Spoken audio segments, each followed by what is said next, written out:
My name is Carl Wright. I live in St. George, Utah, and I want to tell you the story about my next door neighbor, Jack Simmons. I moved into our house about 5 years ago, and my neighbor kept looking over the fence. I coached baseball, and I had a 12-year-old team. And my backyard's set up so that we can play and practice baseball back there. And I kept seeing this little guy poke his head over the fence to see what we were doing. And my son Tanner, who was 8 or 9 years old at the time, went up and asked him who he was and what his name was. And that sparked a friendship that little did I know how much that would change my life and change our community. And so I met Jack, and I met his dad, John Simmons, and his mom, Amy Simmons. And I asked John if Jack would want to come over and to practice baseball with us. And he said hesitantly, I don't know if that's a good idea. I was like, well, it'll be fine. Let's just come over. Let's just see how it goes. He really doesn't, he really won't be in the way. We'll figure out something. And so first time Jack showed up to practice, John had got him his own baseball bag and a bat, and he was ready to go. And so we didn't quite know how it was going to work out for this first time around. But he fit right in with the boys. We had some amazing players on that team, and not just good players in the game of baseball, but they understood what their job was to welcome Coach Jack into it was Jack at the time, to welcome Jack onto our team. And as things progressed, Jack, he kept coming to practice. He kept participating with us and doing just being Coach Jack and making it great. And we took him to the first tournament, and he kept wanting to go out onto the field and play the game of baseball. And obviously he can't go play the game of baseball. So we came up with the idea. I think it was Scott Stevenson came up with the idea and said, like, well, what if we, instead of having him be a player, what if we treated him more like a coach? And it was one of the most inspired things that we ever did. And so we started to tell Jack that he was a coach instead of a player. And that changed everything. And so now he started acting like us as coaches instead of one of the players. And so instead of grabbing his bat and wanting to go out and hit when it was his turn, he would actually stay in the dugout, because that's what coaches did. Pretty soon he started giving signs. You know, I would call pitches, and he would stand behind me and he'd call pitches, and he'd come out to third base and he'd start giving signs, the steal signs, and things like that. And he started to become a coach. And that kind of took care of things from him wanting to go out onto the field, but he still wanted to be part of the game. And so one night I was laying in bed thinking of how we could help Coach Jack feel more part of the game and part of the team. And so after this thought came into my mind that we would have him hit the last, after the game was over, we'd let Coach Jack come up to bat, and he would hit a ball and he would run the bases. And that turned into our tradition after every game. And it was amazing what happened when people saw Coach Jack hit his ball. And we would invite the other team to come out. We'd sometimes ask one of their players to pitch to him, or I would pitch to him, and he'd hit a ball and he'd run around the bases and everybody would cheer. And what we found out was that regardless of the outcome of the game, whether we won or whether we lost, everything just kind of went back to how it should be. And whether we won a big game or lost a big game, it didn't matter anymore. It just brought us back to reality about what life is really about, and that's serving other people and making other people's lives a little bit better.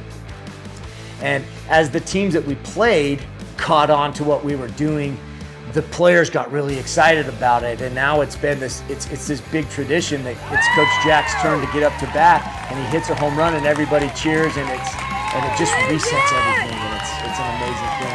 Coach Jack has hit more home runs than he can count. He has more baseballs than he can count. He's got a trophy full of baseballs because every time he hits a home run, usually the umpire will give him the baseball for his home run ball, and it's just become a really amazing thing. And what we have found, Coach Jack, when I first started when we first brought Coach Jack onto the team, I thought we were doing something good for Coach Jack. And then what I realized is that he started to change me as a person. And then he started to change our team. He started to change our parents. And then he started to change our opponents. And he's changed our community completely. And now he's a celebrity. He can't go any place in town without somebody knowing who he is. And what it's done, it's changed me. It's changed my family. And it's been a huge blessing in our life. Coach Jack is a unique individual, but I don't think he's that unique. What we have found, Coach Jack, we started to think about all these things. After the first baseball season was over, we'd had a great season, and it was time for the season to end. And Jack turned to his mom or his dad and said, "Dad, I'm so glad that I'm a coach," which was a pretty incredible thing for a kid, for somebody like Coach Jack to understand and think about that he was lucky to be a coach. And then the next morning he woke up and he said, "Mom," he told his mom, Amy, he said, "Mom, I did it." And she said, "What did you do, Jack?" And he said, "I grew up." And when he said that, John, his dad, it clicked in his mind that something that Jack had never experienced before in his life. Our society has not done a very good job of helping people with special needs. We do a great job up until high school, but after high school, there's really not a lot of programs or opportunities for kids with special needs to get out into the community. And what we found with Coach Jack is that he'd always been talked to. Jack has the maturity of about an 8-year-old. What we found is that when we put him in the role as a coach, it helped him grow up, because now he was in a situation where he was talking to other kids and giving them advice. And at the end of each practice, we gave Coach Jack the last word.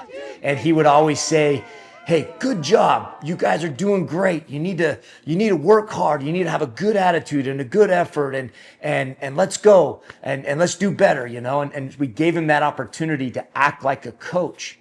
And so in his mind, he'd always been talked down to because he was a little kid. But putting him in a role as a coach actually helped him feel like an adult. And it helped him grow up in a way that I don't think he could have done it any other way.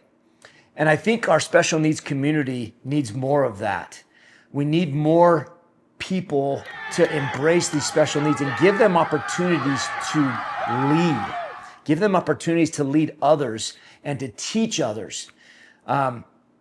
Although I was coaching the game of baseball to these young men, Coach Jack was teaching these boys about life, about how to be kind, how to not give up. He was teaching them what life was about. And he was the most valuable coach on the team.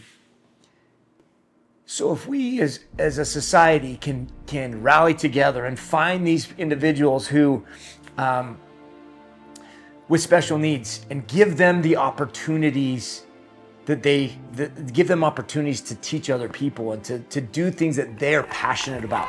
Coach Jack loves sports, and so his passion is obviously sports, and that's an easy one for me to fulfill. But others with special needs may enjoy dance, may enjoy cooking, may enjoy rock climbing. I don't know, whatever it is, whatever their special needs, whatever they enjoy doing.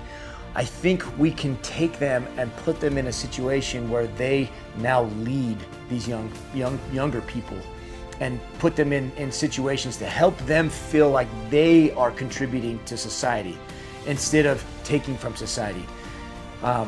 It's been an incredible ride and an incredible journey, and it's not over. I'm excited to see where it goes from here.